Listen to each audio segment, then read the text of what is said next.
Hello students, कैसे हो आप सब। मैं अमरदेव स्वागत करता हूं आपके और हमारे प्यारे से यूट्यूब चैनल जिसका नाम हिंदू शिक्षालय है। बताइए कैसे हैं आप सब, अच्छे हैं ना। ठीक है, तो जैसा कि आपको पता है हमने पिछले वीडियो में चर्चा की थी 10th क्लास के मैथमेटिक्स सिलेबस के बारे में। हमने साफ उसमें जाना था कि आपके मिड टर्म में कौन कौन से चैप्टर्स आएंगे, टोटल कितने चैप्टर हैं, जो बचे हुए चैप्टर है वो प्री बोर्ड में आएंगे, बोर्ड में आएंगे, और बहुत सारे ऐसे क्वेश्चंस के डाउट जो आपको वो वीडियो देखकर ही मिलेगा। आपको मैथमेटिक्स का सिलेबस पता होगा, और अगर आपको पता नहीं होगा तो हम उस वीडियो का लिंक इस वीडियो के डिस्क्रिप्शन बॉक्स में डाल देंगे। आप वहां से जाके वो मैथमेटिक्स का सिलेबस देख सकते हैं। तो आइए आज हम साइंस का जो 10th का साइंस का सिलेबस है, जो चैप्टर्स हैं, जो सिलेबस है हमारा, और वो उनको कितने भागों में डिवाइड किया गया है, और ऐसे बहुत सारे डाउट्स जो आपके साइंस में है या साइंस को सिलेबस को लेकर है वो आज क्लियर होंगे। तो बच्चों बेसिकली आज का जो हमारा वीडियो लेक्चर है वो इस बात पर है कि जो 10th का सिलेबस है साइंस का 2025 और 2026 का वो क्या है। तो बच्चों मैं आपको बताता हूँ कि 10th का जो साइंस का सिलेबस है टोटल, उस ओवरऑल टोटल चैप्टर जो मिला के 10th में दिए गए हैं वो ओवरऑल टोटल 13 चैप्टर है। पहले 16 चैप्टर थे, इनमें से 3 चैप्टर डिलीट कर दिए गए। अब जो है केवल 13 चैप्टर है और यही आपके सिलेबस में आएंगे। ओवरऑल आपको टोटल कुल मिलाकर इस साल 10वीं में ये 13 चैप्टर पढ़ने हैं। चलिए देखते हैं जरा इन चैप्टर्स में कौन कौन से चैप्टर है। देखिए ध्यान से मैंने लिख दिया है, अगर आपको दिख रहा होगा अच्छे से तो बच्चों हमारा जो पहला चैप्टर है वो है केमिकल रिएक्शन और इक्वेशन। दूसरा हमारा चैप्टर है वो है एसिड बेसिस एंड सॉल्ट्स। तीसरा हमारा चैप्टर है बच्चों मेटल्स एंड नॉन मेटल्स। चौथा जो हमारा चैप्टर है बच्चों वो है carbon and its compound. Fifth chapter है हमारा लाइफ प्रोसेस। सिक्स्थ चैप्टर है हमारा control and coordination. Seventh chapter है how to organism reproduce. Eight chapter है heredity and evolution. Nine chapter है light reflection and refraction. 10 chapter है the human eye and colourful world. 11 chapter है electricity. 12 chapter है magnetic effect of current. और 13 chapter है our environment. तो यही total जो आपको दिखाया मैंने और यहाँ पे जो लिखे हुए हैं यही 13 चैप्टर आपके ओवरऑल पूरे सिलेबस में है। इसके अलावा कुछ भी नहीं है। यहीं से आपके सारे क्वेश्चन बनते हैं। जो भी पेपर बनेगा आपका वो इन्हीं 13 चैप्टर से पढ़ने हैं। मैं ओवरऑल बात करूं तो आपको कुल मिलाकर इस साल यही 13 चैप्टर पढ़ने हैं। 2025 और 2026 का आपका जो सिलेबस है वो यही है। बच्चों आपको अच्छे से पता होगा कि जो साइंस है उस साइंस को 3 सेक्शन में डिवाइड कर दिया जाता है। वो आपको अच्छे से पता भी होंगे। एक फिजिक्स होता है, केमिस्ट्री होती है, बायोलॉजी होती है, और ये चैप्टर जो है उन्हीं भागों में डिवाइड किए जाते हैं। देखिए मैंने लिखा है साइंस, फिजिक्स के कुछ चैप्टर्स होते हैं, कुछ केमिस्ट्री के होते हैं, कुछ बायोलॉजी के होते हैं, कुछ ईवीएस के होते हैं। तो मैं आपको पहले बता देता हूँ इनमें कौन कौन से चैप्टर फिजिक्स के हैं, कौन कौन से केमिस्ट्री के हैं, कौन कौन से बायोलॉजी के हैं। थोड़ा आसान हो जाएगा। आइए डिवाइड करते हैं इनको। देखिए chemical reaction and equation, second acid base and salts, metal and non metals, carbon and its compound. ये जो 4 चैप्टर आपको दिख रहे हैं लगातार, ये हमारे केमिस्ट्री के चैप्टर है बच्चों। First, second, third and fourth, ये 4 चैप्टर जो है केमिस्ट्री के हैं। First, second, third and fourth. इसी प्रकार अगर हम फिजिक्स की बात करें तो फिजिक्स के चैप्टर भी आपको दिख रहे होंगे। ये देखिए light, human eye and colourful world, electricity और मैग्नेटिक इफेक्ट ऑफ करंट। देखिए जरा 9, 10, 11 एंड 12, ये 4 चैप्टर। देखिए केमिस्ट्री में 4 चैप्टर है, फिजिक्स में 4 चैप्टर है। 8 चैप्टर को हमने डिवाइड कर दिया। 4 चैप्टर फिजिक्स में है, 4 चैप्टर केमिस्ट्री में है, बिल्कुल बराबर। अच्छा देखते हैं कौन से चैप्टर बचे हुए हैं, वो बायोलॉजी के होंगे। बच्चों ये 5वां चैप्टर बचा हुआ है हमारा लाइफ प्रोसेस। 6th बचा है कंट्रोल एंड कोऑर्डिनेशन। 7 बचा है how to organism reproduce. 8th बचा है हेरिडिटी एंड एवोल्यूशन। इसमें भी 4 चैप्टर लिख लीजिए यहाँ पे 5, 6, 7, 8। देखिए टोटल 12 चैप्टर है। 12 चैप्टर में से 4 फिजिक्स के, 4 केमिस्ट्री के, 4 बायोलॉजी के। एक चैप्टर आपका केवल बचता है आवर एनवायरनमेंट। ये हमारा ईवीएस का चैप्टर है। ये हमारा ईवीएस का चैप्टर है बच्चों। 13 चैप्टर ईवीएस का चैप्टर है। ठीक है, टोटल हमने साइंस की बुक को या साइंस के 13 चैप्टर को 4 भागों में डिवाइड कर दिया। फिजिक्स, केमिस्ट्री, बायोलॉजी, यही मेन है। 4 चैप्टर फिजिक्स में आते हैं, 4 चैप्टर केमिस्ट्री में और 4 बायोलॉजी में, हमने इसको क्लासिफाई किया है। ठीक है बच्चों, तो चलिए जानते हैं कि इनमें से कौन कौन से चैप्टर हैं जो आपके मिड टर्म एग्जाम में आएंगे या फर्स्ट टर्म के एग्जाम में आएंगे, कौन से चैप्टर फिजिक्स के आएंगे, कौन से बायोलॉजी के आएंगे।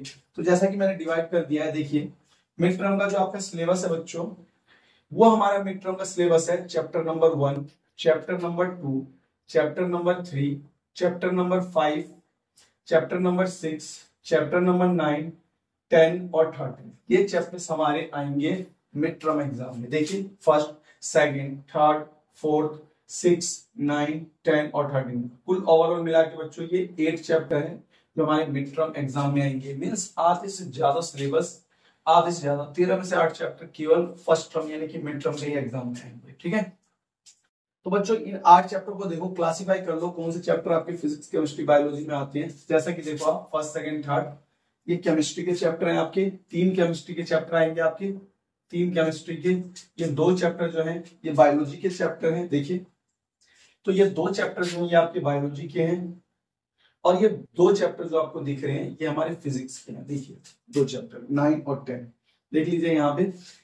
जरा एक बार देख लेते हैं कि कौन कौन से चैप्टर हैं यहाँ पर। First, second, third, chemical reaction and equation, acid, base and salts, metal and non metals, ये केमिस्ट्री के चैप्टर हैं जो आपके मिड टर्म एग्जाम में आएंगे। 5 और 6 बायोलॉजी के, 5 लाइफ प्रोसेस और कंट्रोल एंड कोऑर्डिनेशन, ये आपके बायोलॉजी के आएंगे मिड टर्म एग्जाम में। इसी तरीके से जो फिजिक्स है आपकी, फिजिक्स में 9 और 10, 9 चैप्टर है आपका लाइट, रिफ्लेक्शन एंड रिफ्रैक्शन। इसी तरीके से 10 चैप्टर है the human eye and colourful world.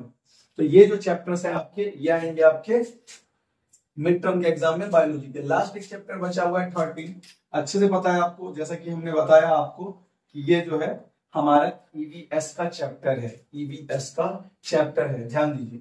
अच्छा बच्चों, ये चैप्टर्स आपके आएंगे मिड टर्म एग्जाम में, और अब मैं पहले भी डिस्कस कर चुका हूं और आपको बता चुका हूं, जो आपका मिड टर्म का एग्जाम होता है वो होता है एट लास्ट सितंबर या फिर स्टार्टिंग ऑफ अक्टूबर। ठीक है, तो ये जो चैप्टर्स हैं ये आपको मिड टर्म के लिए तैयार करने हैं।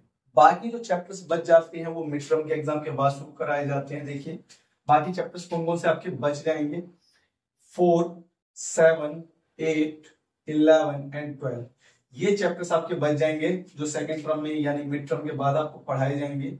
और जब आपका प्री बोर्ड का एग्जाम होगा जो कि जनरली दिसंबर या फिर जनवरी में होते हैं, तब आपका फर्स्ट टर्म का यानी मिडिल टर्म का कंप्लीट सिलेबस और ये जो बचे हुए चैप्टर्स है, अगर देखा जाए तो ओवरऑल सिलेबस, पूरा सिलेबस ही प्री बोर्ड में आएगा। और आप वही प्री बोर्ड की अगर तैयारी करते हैं तो वही आपकी बोर्ड की भी तैयारी होगी, क्योंकि प्री बोर्ड में भी पूरा सिलेबस आता है और बोर्ड में भी पूरा सिलेबस आता है। ठीक है बच्चों, तो ये जो आपके 13 चैप्टर्स हैं उनको डिवाइड कर दिया गया है फिजिक्स, केमिस्ट्री, बायोलॉजी या कुछ अदर सेक्शंस में। तो हम देख लेते हैं कौन कौन से जो सेक्शंस है वो कितने मार्क्स के। देखिए यहाँ पे हमारा लिखा हुआ है यहाँ पे केमिकल सब्सटेंस एंड बिहेवियर, तो ये हमारा chemical substance and behaviour total 25 number का चैप्टर है, 25।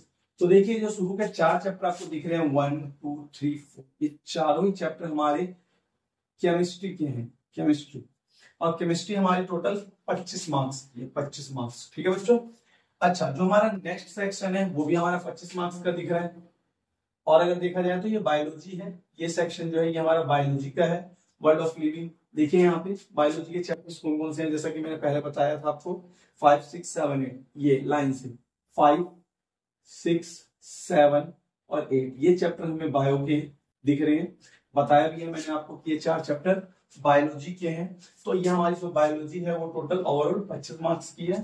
अगला है हमारा नेचुरल फिनोमिनन। नेचुरल फिनोमिनन में हमारे 2 चैप्टर आते हैं, ये लाइट रिफ्लेक्शन एंड रिफ्रैक्शन, साथ साथ human eye and colourful world. ये 2 चैप्टर जो है हमारे, ये हमारे नेचुरल फिनोमिनन के हैं। और ये 2 चैप्टर इलेक्ट्रिसिटी और मैग्नेटिज्म ये हमारे आते हैं इफेक्ट ऑफ करंट में। तो टोटल हमारे 4 चैप्टर जो है ये 4 चैप्टर ओवरऑल फिजिक्स के। इस फिजिक्स को भी 2 सेक्शनों में डिवाइड कर दिया गया है, नेचुरल फिनोमिनन जो कि आपका 12 मार्क्स का है, और सेकंड इफेक्ट ऑफ करंट जो कि आपका 13 मार्क्स का है। ओवरऑल देखा जाए तो ये भी 25 ही मार्क्स का है ओवरऑल, यानी कुल मिलाकर देखा जाए तो आपकी केमिस्ट्री, बायोलॉजी और फिजिक्स ये तीनों ही 25-25 मार्क्स की है। हाँ बच्चों, टोटल साइंस में फिजिक्स, केमिस्ट्री, बायोलॉजी तीनों ही आपके 25-25 मार्क्स के हैं। देखिए 25 मार्क्स की केमिस्ट्री, 25 नंबर की बायोलॉजी और 25 नंबर की या 25 मार्क्स की फिजिक्स, तो कुल मिला के होते हैं 75 नंबर, 75 मार्क्स। एक चैप्टर आपका ईवीएस का अलग से दिया गया है 13, और ये अकेले ही 5 नंबर का है और काफी इजी चैप्टर है, इसको आप आसानी से पढ़ के 5 नंबर आसानी से प्राप्त कर सकते हो। ठीक है, तो 25 फिजिक्स, 25 केमिस्ट्री और 25 बायोलॉजी तीनों को मिलाकर और ये एनवायरनमेंट का चैप्टर मिलाकर हमारे होते हैं टोटल 80 मार्क्स। और ये आपका थ्योरी का एग्जाम होगा, तो थ्योरी का एग्जाम आपका 80 मार्क्स का होगा। और वही जो ये 20 मार्क्स है ये हमारे इंटरनल असेसमेंट के होते हैं, क्योंकि मैंने आपको पहले भी बताया है ये हमें प्रैक्टिकल फाइल बना के देनी होती है, कुछ असाइनमेंट्स बना के देने होते हैं, उसी के बेस पे हमें ये 20 मार्क्स स्कूल की तरफ से, स्कूल के टीचर्स की वजह से मिलते हैं। टोटल ओवरऑल दोनों मार्क्स मिला के 100 मार्क्स होते हैं। और वही पिछली बार की तरह जैसा कि मैंने आपको बताया है, बहुत सारे स्टूडेंट इस 100 में से 100 में से ज्यादा मार्क्स लाने की सोचते हैं। आप भी सोचिए, 33 वालों के लिए कोई जगह नहीं है यहाँ पे। 33 जो लाने वाले बच्चे हैं उनका पढ़ना बेकार है। अगर आप चाहेंगे तो 33 से ज्यादा गेन कर सकते हैं। पढ़िए पढ़िए, ठीक है। अगर आप 33 के भी लायक है तो पढ़कर आप उस 33 को 40, 50, 60 और मोस्टली बना सकते हैं। ठीक है, तो बच्चों 100 में से आपको मैक्सिमम मार्क्स प्राप्त करने हैं, जैसा कि मैंने आपको मैथ्स में भी बताया था, मैक्सिमम 100 में से मैक्सिमम। ठीक है, और लास्ट देखिए बोर्ड के पेपर में जो कि आपका मार्च या फिर फेब में होता है, उसमें भी आपकी कंप्लीट बुक आएगी। कंप्लीट बुक साइंस के बोर्ड के पेपर में कंप्लीट बुक आएगी। ये 13 चैप्टर्स जो आपको दिख रहे हैं, ये 13 चैप्टर्स आपके आएंगे बोर्ड के पेपर में। आपको घबराने की जरूरत नहीं है, अच्छे से पढ़ना है। मैं भी यहाँ पर आपको अच्छे से पढ़ाऊंगा, जो भी आपके डाउट्स होंगे वो दूर करूंगा। अगर आपको और भी कोई क्यूरी है या कोई डाउट्स है तो आपसे कमेंट सेक्शन में पूछ सकते हैं, मैं उसका जवाब देने की कोशिश करूंगा। ज्यादा से ज्यादा कोशिश करूंगा कि ज्यादातर बच्चों के डाउट क्लियर कर सकूं। और हम डाउट सेशन भी रखेंगे जिसमें आप आसानी से अपने डाउट्स पूछ सकते हैं। हो सकता है तो लाइव क्लास भी लेंगे। ठीक है बच्चों, तो आप कुल मिलाकर पढ़ने से मत डरिए, पढ़ना शुरू कीजिए। ये हमारा सिलेबस है साइंस का। मैंने आपको मिडिल टर्म का सिलेबस बता दिया, मैंने आपको प्री बोर्ड का सिलेबस बता दिया, मैंने आपको बोर्ड का सिलेबस बता दिया, साथ साथ ये बता दिया कि साइंस के जो ये चैप्टर्स है उनको कैसे क्लासिफाई किया गया है, कैसे उनके मार्क्स वेटेज है, किस किस चैप्टर को पढ़ के आप कैसे मार्क्स गेन कर सकते हो। ठीक है, और ये टोटल 13 चैप्टर मैंने फिजिक्स, केमिस्ट्री, बायोलॉजी में भी और एक ईवीएस में इसका क्लासिफिकेशन किया जैसा कि आपने देखा ही। ठीक है बच्चों, तो साइंस ज्यादा टफ नहीं है। अगर आप मेरे साथ इस जर्नी में मेरे साथ चलेंगे तो आपको बिल्कुल भी साइंस में दिक्कत नहीं आएगी। साथ ही साथ आपके स्कूल, घर पर, जैसे कि मैंने पहले कहा भी था आपको कि आपको रेगुलर घर पे बैठ के या फिर स्कूल में जो पढ़ाया जाता है आपको पढ़ना चाहिए। ठीक है बच्चों, थैंक्स। और जाने से पहले मैं पिछली बार की तरह आपको बोर्ड के पेपर के लिए ऑल द बेस्ट कहना चाहता हूँ। ऑल द बेस्ट बोर्ड के पेपर के लिए आप सभी को ऑल द बेस्ट। आप अभी से तैयारी कीजिए और अच्छे मार्क्स लाइए। ठीक है, thank you so much. Thanks मुझे सुनने के लिए। धन्यवाद बच्चों, नमस्ते सभी को, बाय।